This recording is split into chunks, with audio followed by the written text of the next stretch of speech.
Hi guys, so if you're actually watching this video, it's probably because you have a cruise coming up and you're researching to see what to expect on your cruise. Well, we just came back from a 7-day Alaskan cruise on Royal Princess, part of the Princess Cruise fleet, and there were a few things that I wish I knew before I went on a cruise, or at least booked a cruise. So I'm going to go over them very quickly, so at least if you're going on the same cruise, you know what to expect during your cruise experience. Full disclosure, this was our first cruise experience, so I don't have a point of reference, but we were told by multiple people that Princess Cruise Line is on the higher end of cruise line experiences, so we had certain expectations, and certainly price point wise they were on a higher end, so we kind of wanted to see certain things that we didn't. So I'm going to go over certain pros and cons very quickly, so that way if you're planning on booking with Princess Cruise Line, you know what to expect during your cruise experience.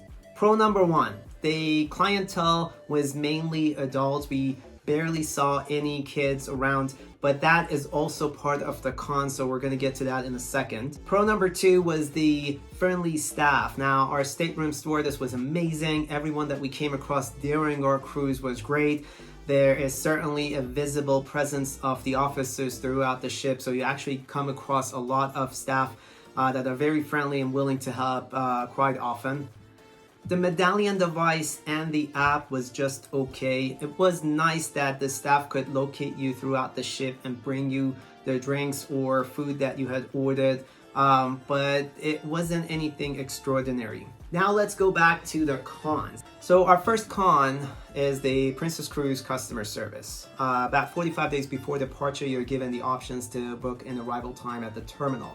The idea behind this is to make the check-in process smoother and to avoid large gatherings inside the terminal. Now, we had booked a time frame and ended up in Group E, but since this was done about 45 days prior and we didn't really receive an email confirmation of the time frame, we didn't know exactly what time we should be at the terminal. So on the day of departure, somewhere around 9:30, 10 o'clock in the morning, we contacted customer service and talked to multiple reps, and none of them could actually tell us the time frame we should be at the terminal. The first one kept on referring back to the Medallion app, and the Medallion app continued to show processing in the time specifications for arrival. The second agent kept on referring back to generic 1 p.m. start time for the check-in process.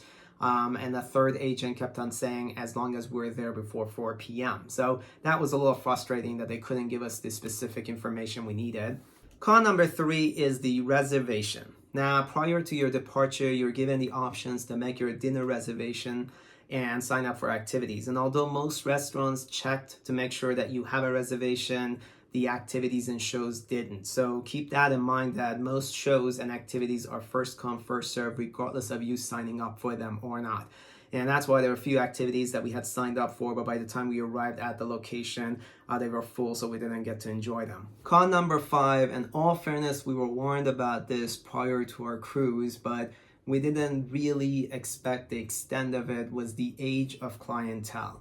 And although we knew majority of the cruise lines cater to older population, there were a few times that I felt like I was in God's waiting room. You could taste arthritis in the air. And there were a few restaurants that served Bengay as dessert. So you always kind of keep that in mind. And as long as you know what you're getting into, that is not necessarily a big con, but just accept the fact that you are going to be run over by one or two scooters during your cruise ship. Con number six was the quality of some of the excursions Princess Cruises actually offer. Now, we had signed up for several excursions throughout the stops, and we're disappointed with some of the qualities. So, for example, we had signed up for a rainforest walk, which we anticipated to be about a 2 or 3 hour walk, and ended up being a 30-minute short hike with description of 2 common trees that grow in Alaska. So it was not anything special.